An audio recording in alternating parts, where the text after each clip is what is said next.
What's going on, guys, and welcome back to another episode of Career Mode, episode number 4. And I just want to say the first 3 episodes have had an insane amount of likes and support, and I can't thank you enough for that. I really appreciate it, and if you want to keep the likes going, that's fantastic.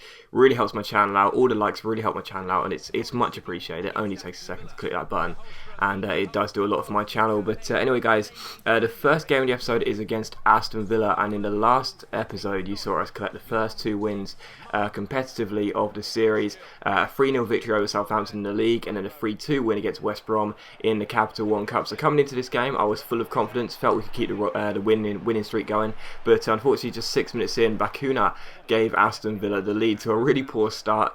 But Heasy Towns picked the ball up, cut inside to his left foot. His shot is well saved by the American keeper Brad Guzan, though, so we were still threatening, but unfortunately Villa had the best start to the game. But in the 12th minute, Weimann picks the ball up here, plays a lovely ball through to the pace merchant Gabia Bonglahor, goes down left hand side. It's poor defending by me, but he crosses the ball in, and against another far post header which I failed to deal with, and Weimann gives Aston Villa a 2-goal lead here. And just after half time we tried to get ourselves back in the game here. Aston Villa cleared the ball away from a corner. It comes to Russell Martin. He finds Teddy. Teddy back heels it to Russell Martin. Really like Martin, he's such a great fullback. Goes on the right hand side, cuts past his man, plays it inside to Johan Elmander. And this is a really lucky finish. He takes a huge deflection and just about creeps into the bottom corner out of the reach of Brad Guzan. So still Aston Villa were in front, but we got ourselves back into the game here 2-1. But just after the hour mark, Skinner Towns goes down the right hand side, plays the ball through to Teti down the right hand side here. Teti takes his time, crosses the ball in. It's a free header for Johan Elmander, and the man on loan makes it 2-2. So we came back from 2-0 down to tie the game at 2-2. Both goals coming through the Swedish forward. But in the 73rd minute, Aston Villa came through with this corner here. It was headed away by Leroy Fer, but it came out to El Amadi, who, to be honest, his shot was pretty poor. I think John Ruddy should have got his hands to that, but he didn't. And unfortunately Villa had themselves back in front, and yeah, I think John Ruddy should have got his hands to that, but he didn't. And unfortunately Aston Villa were back in front. But a few minutes after that, Luke Shaw wins the ball back here and gives it to Nathan Redmond. Redmond finds Ricky van Wolfswinkel, and the Dutch striker plays a wonderful ball out wide to Andros Townsend here. Plays the first time pass inside to Johan Elmander. There's Leroy Fer. Love this guy with his fantastic work rates. Comes through and smashes the ball into the bottom corner. Guzan collapses because he knows he can't get to that one, and Leroy Fer makes it 3-3. So we come back to tie the game, and this time we didn't concede. So that meant that the game did finish 3-3. So a tie, a draw, it's okay. I'm pretty pleased with that, to be honest. I mean, we did better than Norwich this weekend, but yeah, I'm pretty pleased with that. I mean, that's a good result, especially because we were 2-0 down, and in 15 minutes we managed to level the game at 2-2. But defensively we were really poor.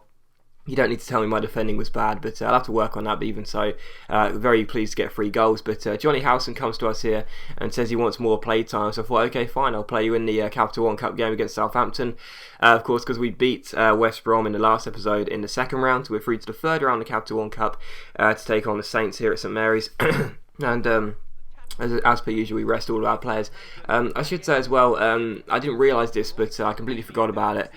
You don't get to see the opposition's lineups pre-match anymore before you get into the game, so I do apologise for that. What I'm going to do from episode 5 or episode 6, I think it is, when it starts, I'm going to start showing the pre-match lineups before the actual game, if that makes sense. So not because obviously in the last FIFA it would be shown before you actually press X and go into the game. So I do apologise for that. I've read your comments, some of you saying you want to see the lineup, so I think it's episode 6 it starts, but yeah, don't worry, it won't be too long before you can see the lineups of the opposition.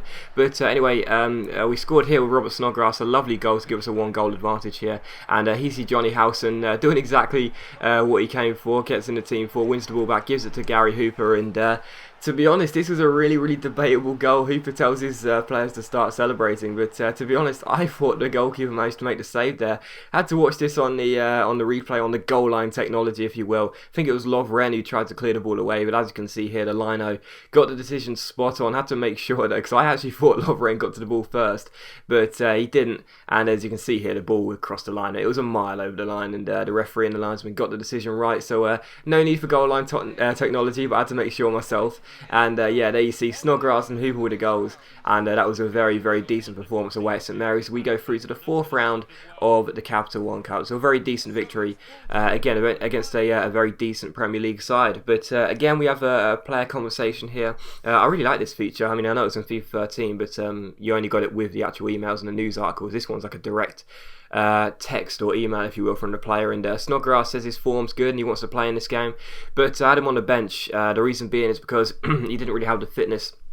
Played in midweek against Southampton, obviously scored the goal, played very well, but he wasn't fit enough to start this game against Stoke, which was a bit of a shame because he was playing very, very well, but I couldn't play him in this game because he was just too unfit. But we do take on Stoke here at the Britannia Stadium here against Mark Hughes' men, and Tetty plays it through to Van Volswinkel here just 17 minutes in, and how about this? Nathan Redmond, you see that little curved run there around the left-hand side, then cuts onto his right? That was so nice from Redmond, a really nice off-the-ball run, and Redmond just smashes the ball. It was a bit of a scramble, and Redmond takes full advantage and smashes the ball into the top corner. 1-0 to Norwich, and as we enter the second half here, Charlie Adam finds Nzonzi here, and Nzonzi plays a wonderful ball through to Asaidi, so it looked like he was falling. And the Liverpool winger, on loan from Liverpool I should say, here at Stoke, cuts past my man and smashes the ball in. He didn't even need his 5-star skills for that, it was a simple piece of dribbling.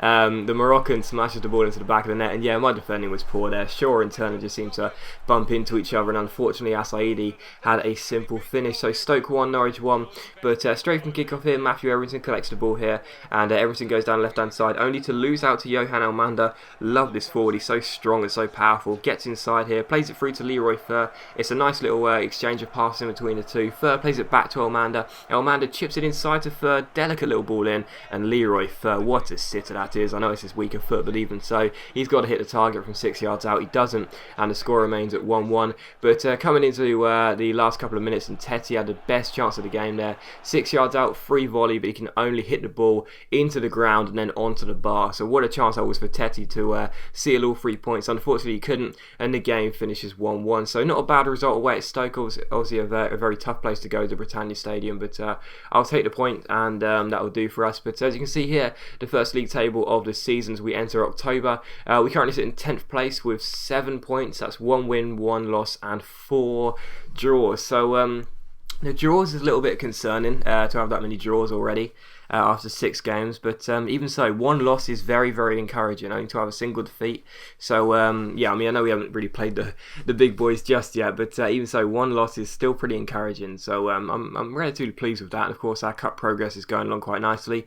2 wins out of 2 in the Capital One Cup. We go into the 4th round. So yeah, it's been a pretty decent start. You know, I mean, it's been a pretty decent start. Nothing amazing, but it'll do for the time being. And here's a look at the squad report as well. A reminder: this will start coming out at the start of every single month. And yeah, you can see the players, how they're developing, in what area, and yeah, it looks pretty decent. Players are looking pretty decent, and the players we've brought in are starting to improve already, such as Shaw, Townsend. So yeah, it's looking pretty decent, and yeah, it's been a good start to this season for us here at Norwich. But as always, guys, a big thank you for watching today's video. As per usual, I'm so thankful for all your support, so if you want to leave a like, that's much appreciated. It really helps my channel out, and I'll see you for the next episode of Career Mode, probably tomorrow.